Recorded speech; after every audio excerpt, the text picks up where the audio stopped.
यही तो दुर्भाग्य की बात है कि जैसे जीते जी गांधी को उन लोगों ने दफन कर दिया, उसी प्रकार से मार काट, लूट, हत्या, अपहरण, बलात्कार, राजधानी डाकजनी की जो घटनाएं हो रही है, ये नहीं होगा।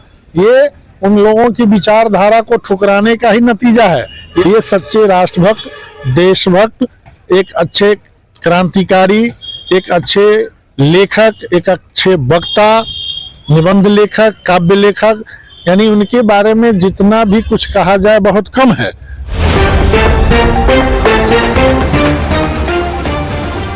सलाम, नमस्ते, सत श्री अकाल। मैं शहनवाज आलम और आप देख रहे हैं भारत टाइम्स न्यूज। इस वक्त हम जिला मुजफ्फरपुर के औराई प्रखंड में मौजूद हैं और आप देख सकते हैं इस वक्त हम यानी औराई चौक पे या लोहिया पार्क में मौजूद हैं और आज राम वृक्ष बेनीपुरी जी का जयंती है, जो आप देख सकते हैं किसान संगठन के बैनर तले जो है उनका जयंती मनाया जा रहा है। आप देख सकते हैं कि जो राम वृक्ष पुरी का जन्म आज ही के दिन यानी 23 दिसंबर 1899 ईस्वी को हुआ था, जो औराई में हुआ था। और जो वो अपने पत्रकारिता से और जो एक समाज सेवी थे, उन्होंने एक अच्छा छाप छोड़ा है अपनी जिंदगी में। एक अपने विचार के जरिए लोगों पे जो असर छोड़ा है, लोग उनकी याद में आप देख सकते हैं कि उनको श्रद्धांजलि अर्पित कर रहे हैं। इस वक्त हमारे साथ जो बहुत सारे लोग श्रद्धालु यहाँ पे मौजूद हैं, उनसे बात करेंगे।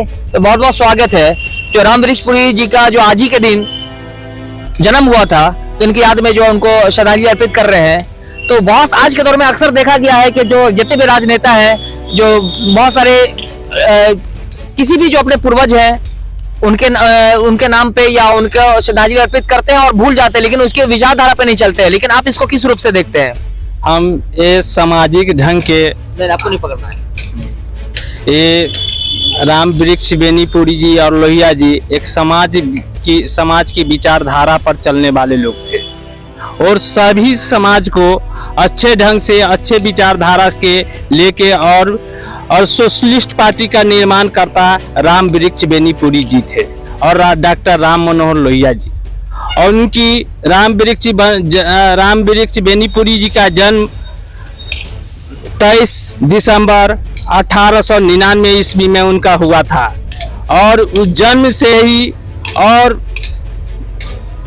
से ही सोशलिस्ट माइंडेड लोग थे और हर एक गरीब बुजुर्गों का आवाज सुनने का काम करते थे और पत्रकार भी थे और साहित्यकार भी थे और कवि भी थे और वरिष्ठ कवि भी के रूप में भारत में मान्य। और उनका चरवाहा एक कविता भी लिखा हुआ है एक 6ठा या 7वां की किताब में। और भी नेता हमारे साथ मौजूद है। भारतीय किसान संगठन के राष्ट्रीय अध्यक्ष अरुण बिहारी यादव हमारे साथ मौजूद है। ये बहुत बहुत स्वागत है।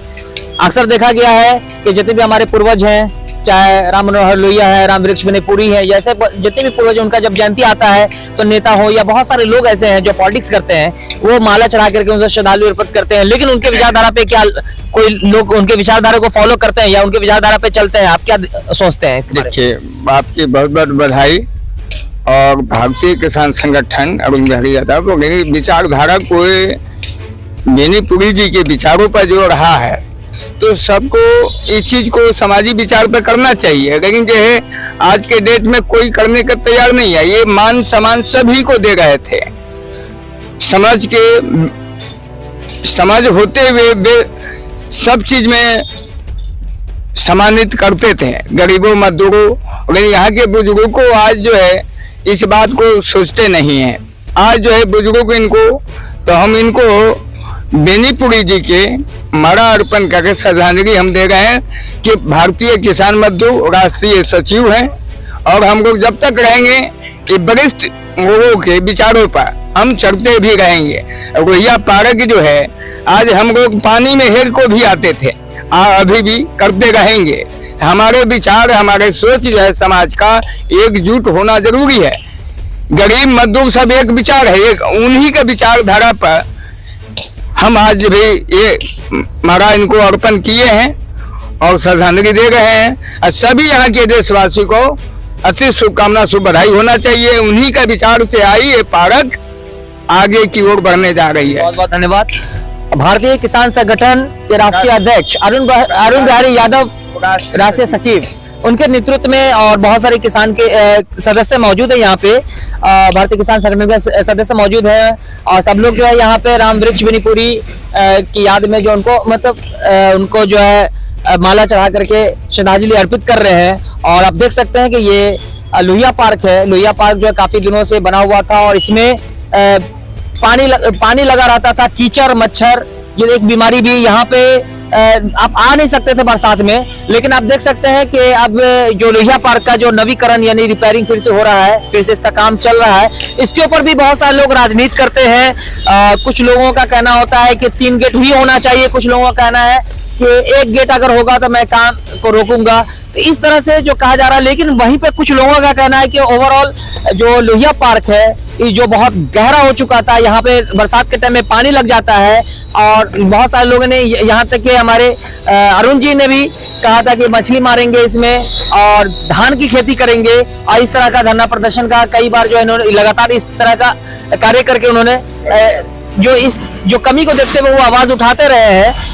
इन सभी बातों पर आप लोगों की क्या प्रतिक्रिया है कृपया कमेंट करके हमें जरूर बताएं। सर बहुत बहुत स्वागत है, चूंकि आप जो है एक शिक्षक भी हैं और आज ही के दिन राम वृक्ष बेनीपुरी जी का जन्म हुआ था और वो अपने विचारधारा से उन्होंने एक अच्छे समाज सेवक थे और एक अच्छे विचारधारा के थे। यही वजह है कि लोग उनको आज भी याद कर रहे हैं। तो उनकी जिंदगी पे, उनकी जीवनी पे आप रोशनी डालने की कोशिश करें।